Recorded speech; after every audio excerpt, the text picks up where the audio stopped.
Jaya Radha Madhava Kunja Bihari Madhava Kunja Bihari Gopi Jana Balabha Girivardhari Vijana Balabha Girivardhari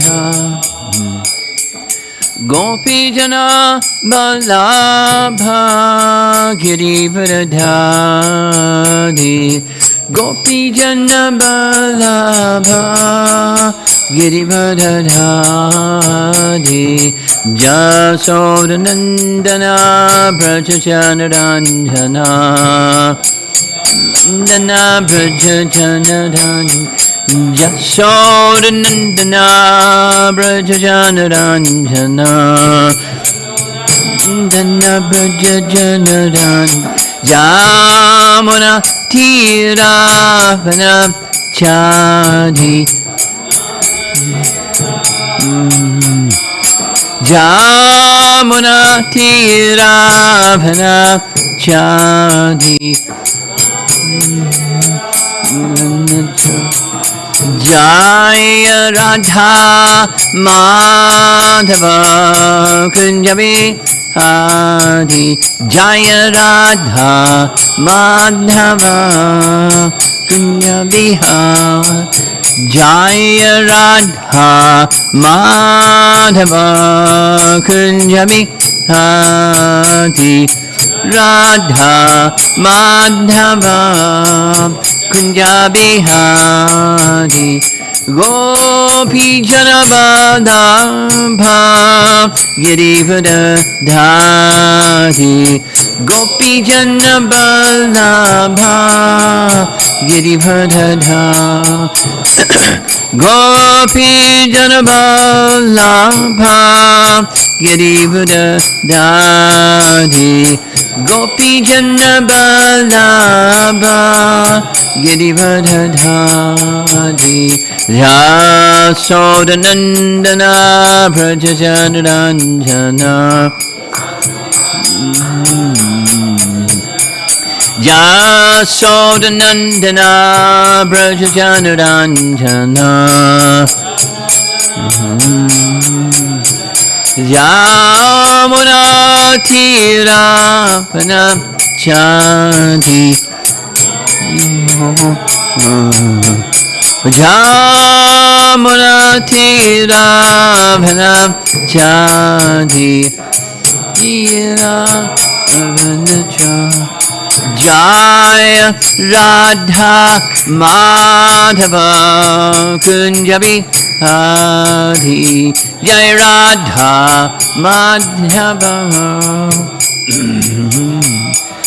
Jaya Radha Madhava Kunjabi Adi Jaya Radha Madhava Kunjabi Adi Jayam Vishnupad Paramahamsa Parivitakacharya Astatara Satasi Simadhya's Divine Grace A.C. Bhaktivedanta Swami Srila Prabhupada Ki Ananta Koti Vaishnavrinda Ki Gaura Premanandi.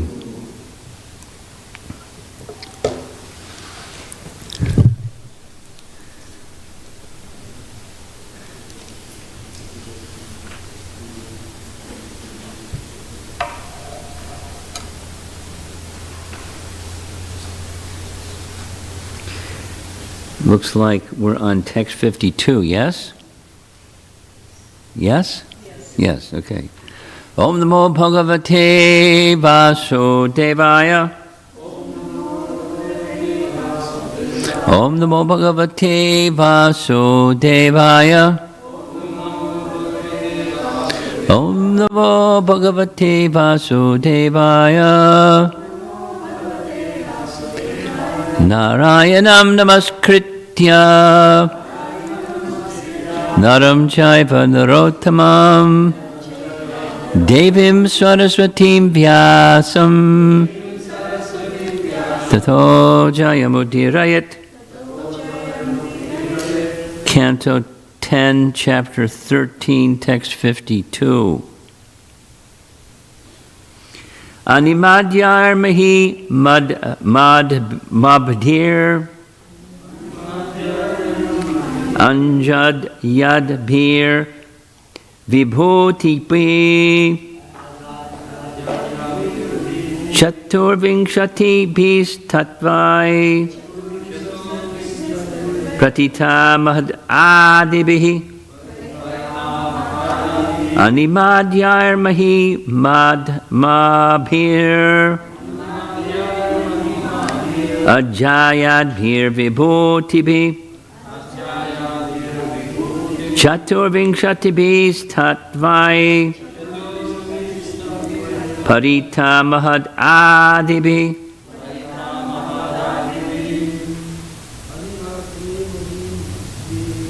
Animadyar mahi madbir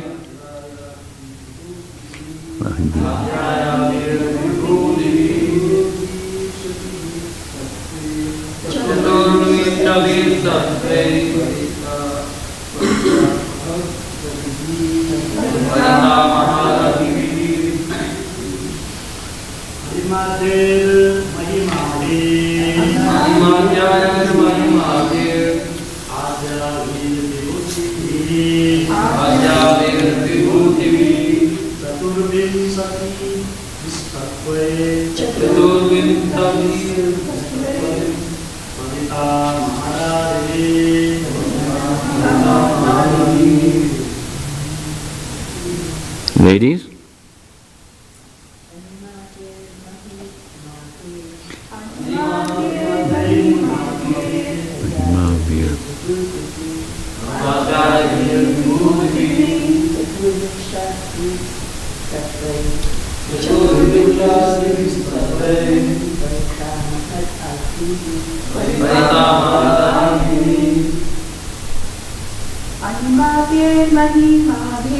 Animadyar mahi mabhir anjayadbhir vibhutibhi chaturvingshatibhis tatvai parita mahad adibhi anima adyai headed by anima mahima bhi by opulences aja adyabhi headed by aja vibhutibhi by the potencies chaturvingshatibihi 24 in number tatvai by elements for the creation of the material world paritaha all of the Vishnu Murtis were surrounded. Mahat Adibhi, headed by the Mahat Tattva. Pretty interesting. All the Vishnu Murtis were surrounded by the opulences headed by animosity, by the mystic potencies headed by Aja, and by the 24 elements for the creation of the material world, headed by the Mahatattva. Quite a display. Purport. In this verse, the word Mahabhi, Mahi Mabhi, means Aishvarya, or opulence. The Supreme Personality of Godhead can do whatever He likes. That is His Aishvarya. No one can command Him, but He can command everyone. Shad Aishvarya Purnam. The Lord is full in 6 opulences.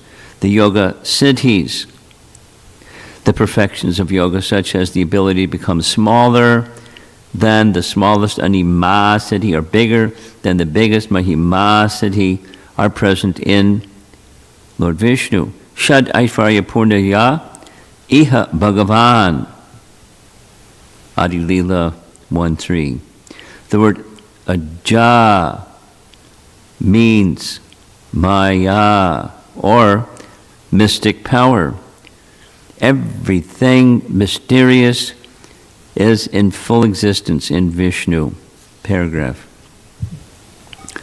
The 24 elements mentioned are the 5 working senses, Pancha Karmendriya, the 5 senses for obtaining knowledge, Pancha Gyanendriya, the 5 gross material elements, Pancha Mahabhuta, the 5 sense objects, Pancha Tanmatra, that makes 20, the mind, manas, the false ego, ahankara, the mahatattva, and material nature, 24. All 24 of these elements are employed for the manifestation of this material world. The mahatattva is divided into different subtle categories, but originally it is called mahatattva. Well, there's 2 parts of this. One is what's being displayed before Lord Brahma and what is he describing. He is describing that each of these enumerated entities were personified. And the personifications of each of these were present before each of the forms of Lord Vishnu, and then going forward, each of them were offering prayers. Don't do it again. How many forms of Lord Vishnu were there? As many as there are cowherd boys and calves. That's how many Vishnu forms. And for each one of the Vishnu forms, there were all these entities. Each one, there was all these entities. And each one of these items identified were personified, because behind everything is person, and that's what Vishnu is displaying to Brahma, because Brahma wanted to see what's the limit, what's the extent of the potencies of this little cowherd boy that just killed Aghasura. Is there a limit? Let me test my potencies against his potencies and see what he's going to do. So he does. And he displays exact forms, replicas of the cowherd boys, simultaneously with each cowherd boy and each calf, a form of Vishnu or Narayana. Because later in the prayers, the next chapter, he's going to say, Brahma is going to say, are you not Narayana? Because all these forms of Narayana were manifest from Krishna. And then there's the logic that Brahma applies. Yes, you are Narayana, and he gives his reasons why, besides the forms that he saw. You're the shelter of all Naras. Therefore, Narayana, then etc. So the image that he's seeing, which is chapter 13, is all these Vishnu forms, each one surrounded by all these other Shaktis and opulences and potencies, and then they're by name they're identified. At least by group, they're identified. And a member of that group is named. For example, Aja.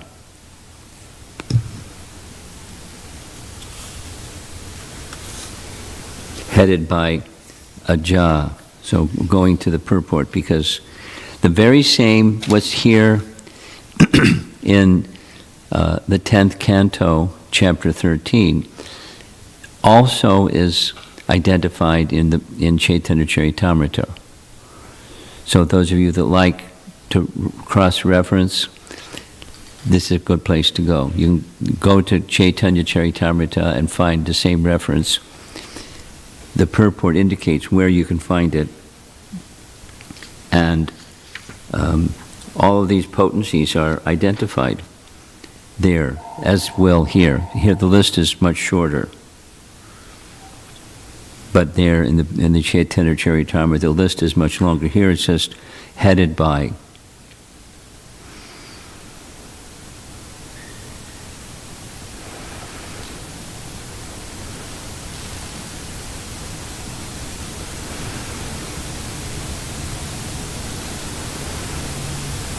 the word, this is in the bottom of the first paragraph. The word aja means maya, or mystic power.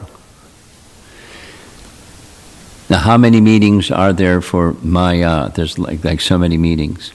So, that is to say, it takes a careful reading, or it takes a guide who's capable of careful reading or disciplic succession to help us understand which of the multiple options of maya is being mentioned here. Because maya can mean many things. So maya here means mystic power. So he has mystic powers. So this mystic power is headed by Aja. And then, going forward, so at the very beginning, Anima. So Anima, becoming smaller than the smallest, Mahima, bigger than the biggest, and then 8 powers. Those powers are sometimes invested in living entities that become mystic yogis. And they may manifest, but it's borrowed. It's not there. If they're honest, they'll say it's not me. If they're dishonest, they'll say it's me. Or foolish people think this is God, because look at this, look at this, look at this. You know, it's mysterious, it's mystical. But all mystic powers, anima, etc., beginning with anima, it's a power of the potency of the Supreme Lord. Vishnu, or Narayana, or Krishna. Krishna's power. And one may be able to, by subtle methods, tune into that potency, and then that potency not just by the effort of the yogi, but by Krishna's mercy. The Krishna may bestow that capacity, that mystic power, upon the yogi. And again, the dishonest yogi is fine with having people claim that they're God because something. Prapti Siddhi. Prabhupada told the story. His father, Gaur Mohan, would regularly invite sadhus to come to their home. He's a cultured sadhu, or a brahmana. The Day family is from the Gautama Gotra, Prabhupada describes. So his father, being a qualified brahmana, would invite sadhus to come to their home and offer them meal and dakshin and hear from them.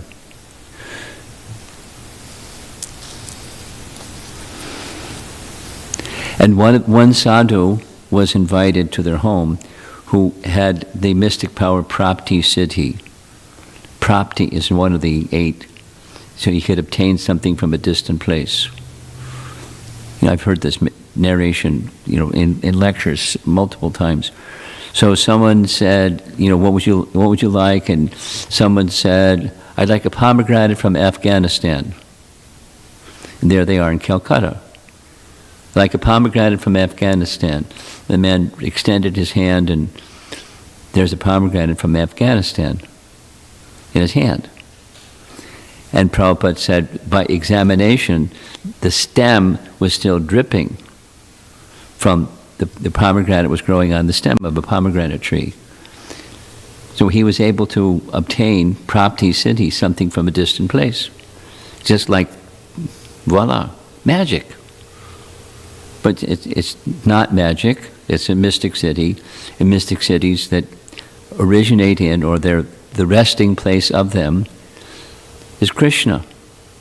So someone may, for some, perverted or some strange reason, they want a mystic siddhi, or walking on water, and flying in the air, and lighter than the lightest, and there's anyway. Walking on water. Christ walked on water. He had a mystic power. And anyway, yogis can do such things. Not just, for example, in Ramayana, Vali had such a power.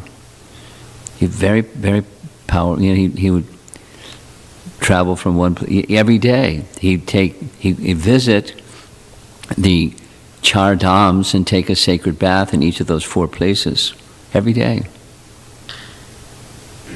before Mangal Arati.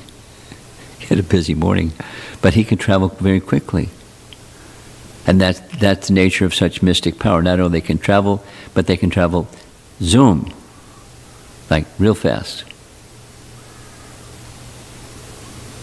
Durvasa Muni had such power, all the way to the spiritual world and back again. And so, 1 hour. And who knows? What's 1 hour? Anyway, very quickly. There's a nice passage in Mahabharata where, towards the end of their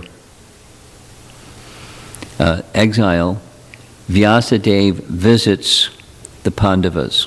They're in exile in the forest. And Vyasadeva visits them. And they're very happy to have Vyasadeva's association. And he makes a request. He wants to have a conversation with Yudhishthira privately. So they go to a private place, and Mahabharata says, Vyasadeva informs Yudhishthira, ABC, your exile is nearly complete. You're going to go into this incognito phase shortly, and a slight there's going to be a war, basically, without all the background. And I suggest that when Arjuna was born, it was prophesied by this voice from the sky that he will obtain celestial weapons. Now's the time. He's going to need those celestial weapons. You Pandavas are going to need Arjuna to have those celestial weapons. So here's a secret mantra. It doesn't say what the mantra is. And by this secret mantra, when the right time comes, you give the secret mantra to Arjuna, and Arjuna can travel distances swiftly, because he's going to need to go into the upper regions of the Himalayas swiftly. So when the time is right, you give him this mantra. So that was a mantra. It wasn't a mystic city, but zoom. So there, maybe it's a story, right? Mahabharata's just a storybook, and for foolish people that like simple stories, and it's for simple people that like simple stories that are foolish people. Some people have that view, Mahabharata, and other people don't have that view. It's historical. So there are mantras there are cities and mantras by which one can transition from point A to point B very quickly. Big distances very quickly. Beyond normal, beyond transportation systems otherwise. The point is that where do these powers come from? They come from the source of everything. And some people have qualification to access them, and most of the rest of us don't. But the point is, they're potencies of the Supreme. Just like Lord Brahma. Where did he get the power to build the universe? It's not his power. He was invested with power.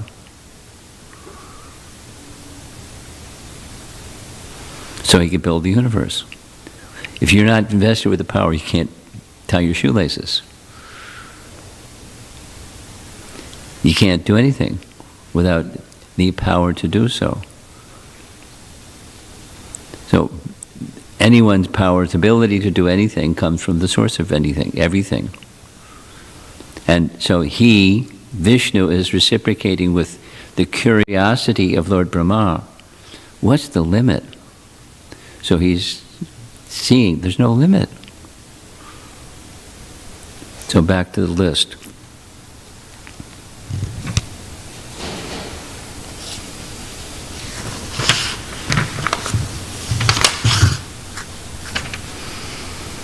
All the Vishnu Murtis were surrounded by the opulences headed by animosity, by the mystic potencies headed by Aja, and by the 24 elements for the creation of the material world. Now, how do you get the 24? It's established here. It's very simple. It's found in other places within the Bhagavatam. This is Canto 10, but a standard place to find it also is Sankhya. In Canto 3, Kapila's teachings of Sankhya, same 24. And then sometimes it becomes 25, etc. So the 24 are easy. When you get the 24th is Prakriti. So 10, 10, 10, and 10, 20. And then the subtle, mind, intelligence, false ego. That's 23. And then Prakriti. So Prakriti is like a big warehouse from which many things come. Here the three, mind, false ego, and Mahatattva. Now it doesn't include here in this list of 24, it doesn't include intelligence for some reason.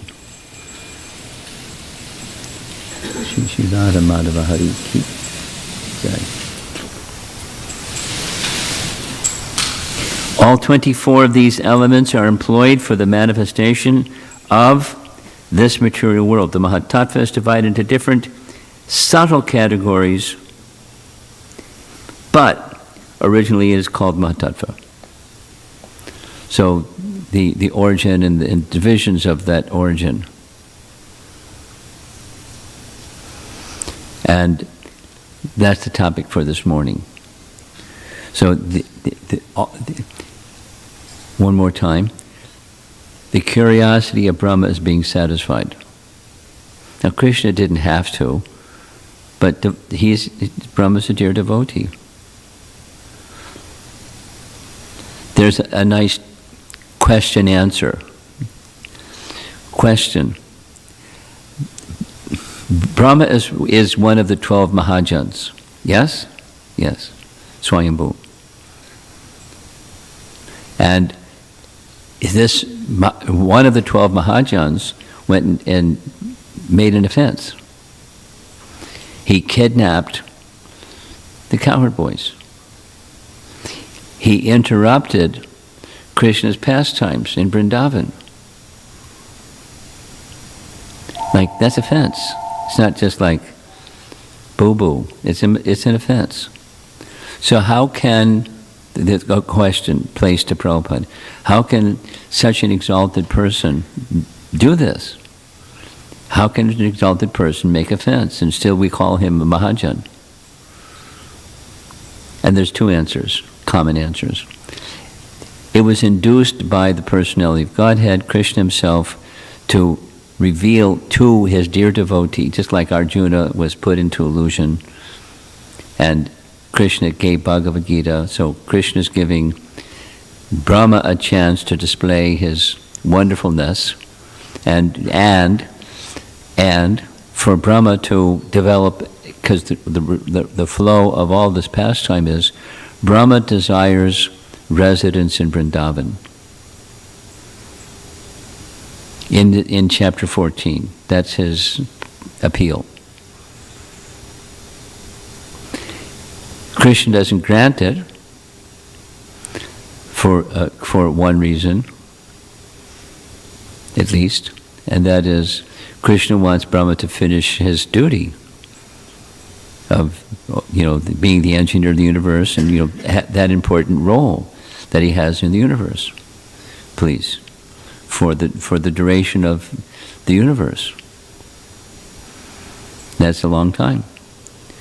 So Krishna doesn't say no, but the pastime is enacted so that Brahma can have that super elevated desire, as opposed to being the creator of the universe. He now wants residence in Vrindavan. That's big. So the pastime is enacted for that purpose. And then for edification and so many other reasons. So how did Brahma make such a mistake? Krishna induced it. By Krishna inducing Arjuna to be bewildered.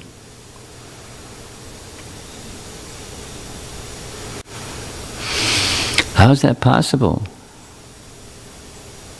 Krishna induced it. That's how it's possible. For the sake of giving the teaching of Bhagavad Gita one more time during this particular appearance, because in previous appearances Krishna gives.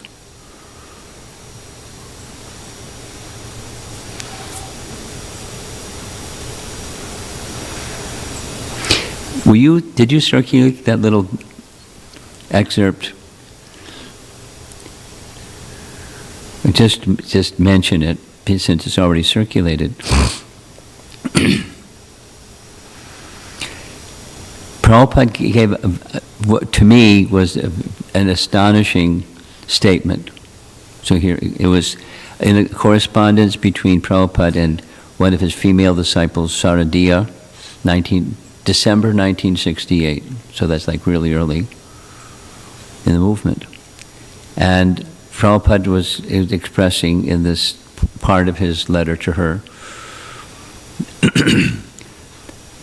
there are personalities like, and he named specifically Arjuna and Kunti, that are Krishna's eternal associates, but they're not in Krishna Loka. Eternal associates in this material world.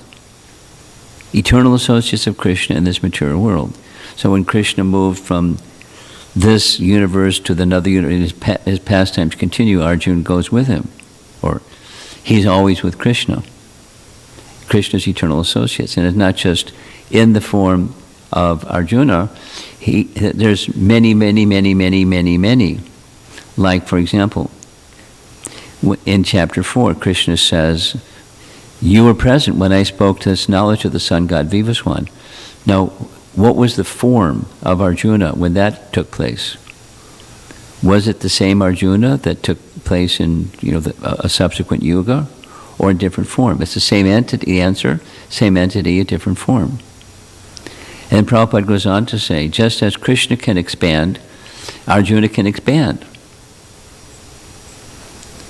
He doesn't give the technology, but as Krishna can expand, Arjuna can expand. So there can be multiple manifestations of Arjuna chronologically at the same time, because he can expand. Like it's mind-blowing, for me at least.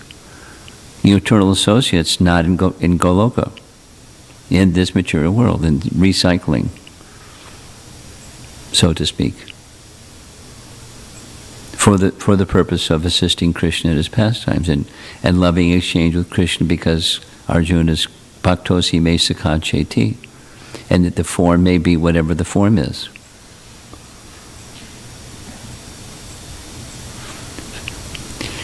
The science of Krishna is profound.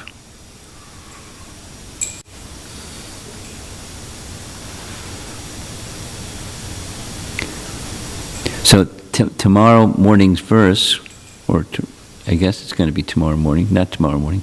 The next verse is very long purport, text 53. Nice verse, very long purport.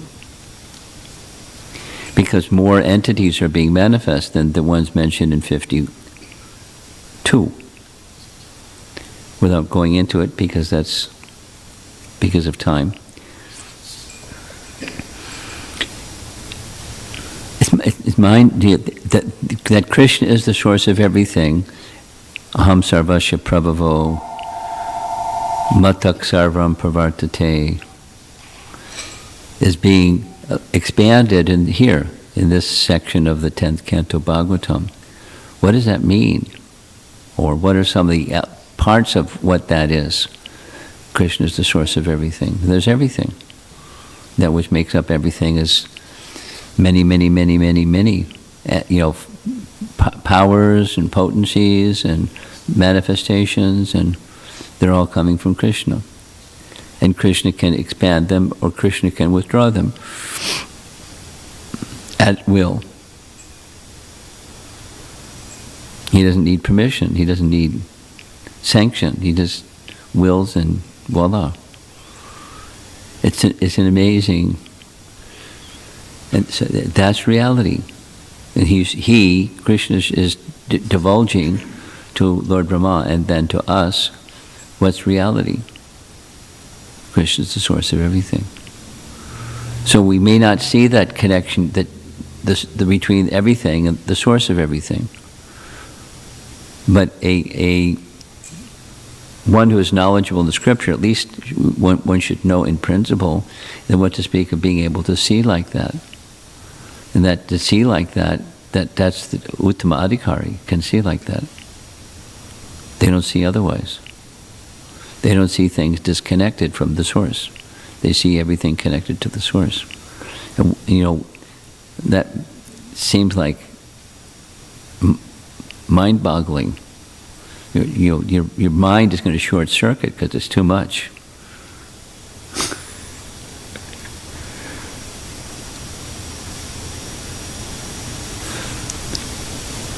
So there has to be, mind expanding or mind empowering.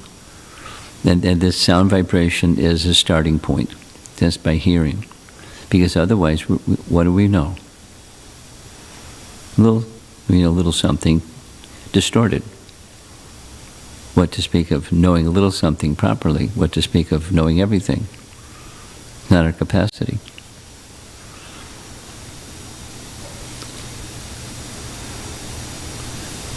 Okay.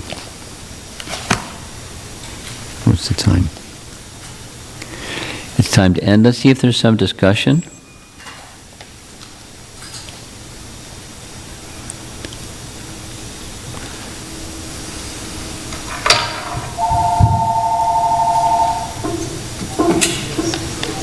Yeah.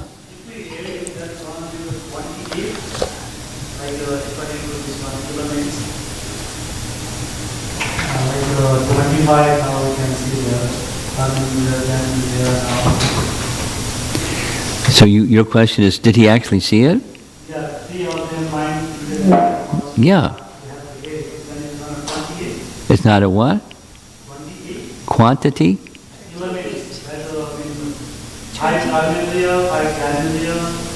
Okay, I know what the terms are. What's your question? 24 to 28.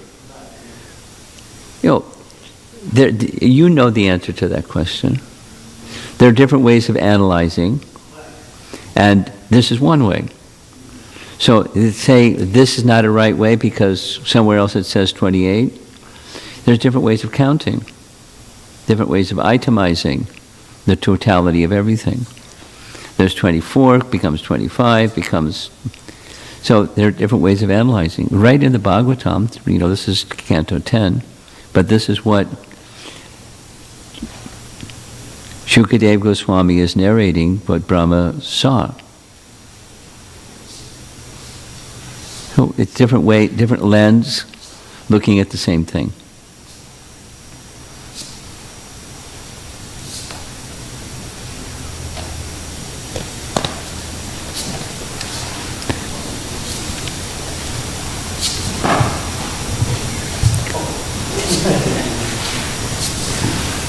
Hare Krishna.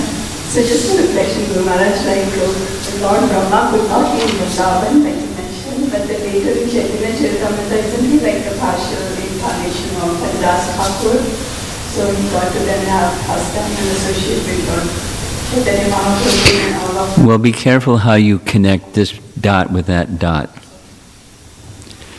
That Haridas Thakur is Lord Brahma. What does that mean? You're doing a chronological thing. It's not necessarily a chronological thing. Certainly, chronologically, Haridas Thakur appeared after this pastime of Krishna's appearance. Certainly, that's a fact. But it doesn't mean, Brahma became.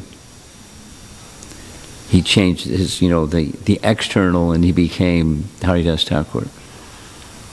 It's this same understanding of, in some places,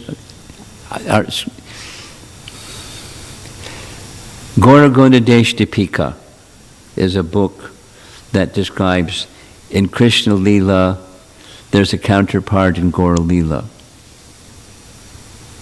And then sometimes the person in Gaura Lila has multiple personalities.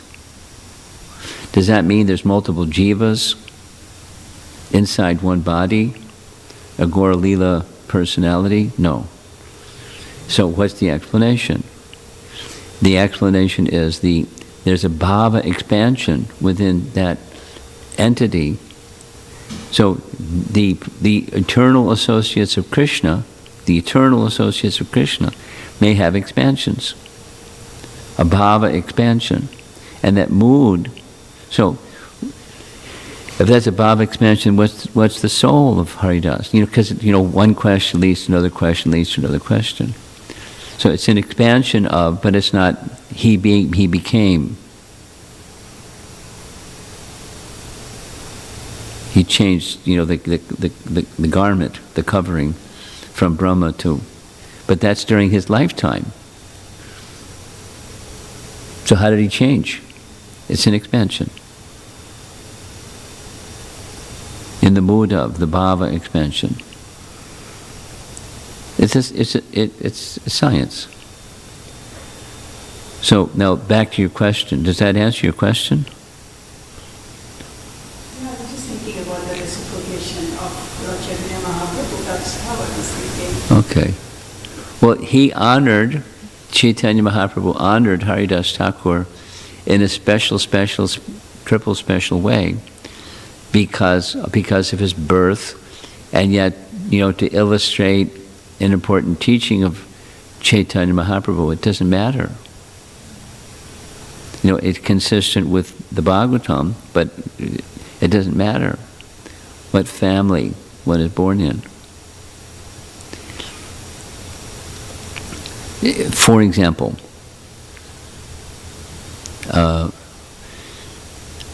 lately I've been listening to the recordings of Srila Prabhupada speaking on the prayers of Prahlad to Lord Nrsimhadev. Really nice section.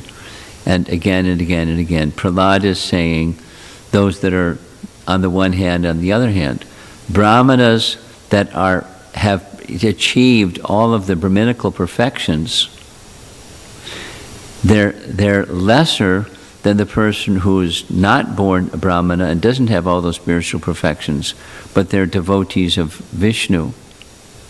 Genuine devotee of Vishnu, it surpasses the qualifications of a Brahmana are already within plus. Now we don't have the qualifications, but we're devotees. So the idea is we continue, the teaching of Prahlad is, when one who continues with bhakti, the qualifications come.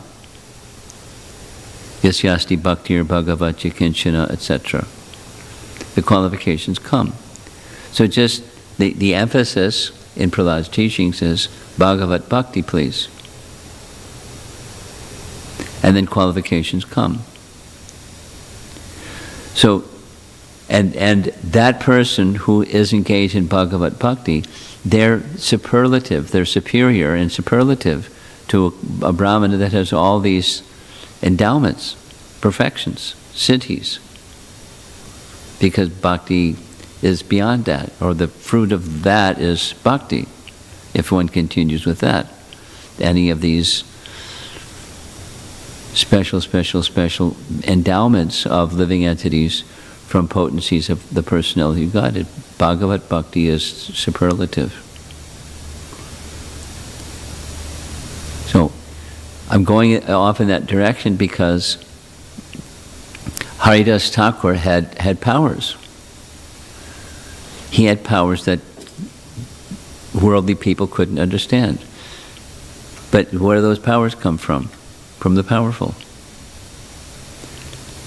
You know, beaten in 21 marketplaces and not a mark on his body, and the Kazi was bewildered, what's going on here? Anyway, so powers come from the powerful. And although his birth was not high, he was given the position of the highest respect by Chaitanya Mahaprabhu. Namacharya Srila Haridas Thakur was a designation given by Chaitanya Mahaprabhu to Haridas, appropriately, not based upon birth. That's why this connection, the devotee is superior to one who has all Brahminical perfections. Haridas Thakur didn't have Brahminical perfections. He had bhakti perfection. So, from a low birth. So back to the starting point of your question or the comment. He's not Lord Brahma. He's a manifest. We could say he's Lord Brahma in Gaura Lila. In Gaura Lila, Haridas Thakur is Lord Brahma. But then you'll go more deeply into it. What does that mean? Doesn't mean he changed clothes. Brahma put a sign up on Brahmaloka and said, I'm sorry, I'm going to out to lunch. And I'm going to take part in Lord Chaitanya's pastimes back in 125 years. Or 48 years, or whatever. So, didn't check out. It's just a different understanding. Okay. Are we ready for any other question? Discussion? Srila Prabhupada ki jai. You want to have a question? You ask personally. You don't want to ask now. You want to ask now or not now? Not now. Later. Okay. Okay. Srila Prabhupada ki jai.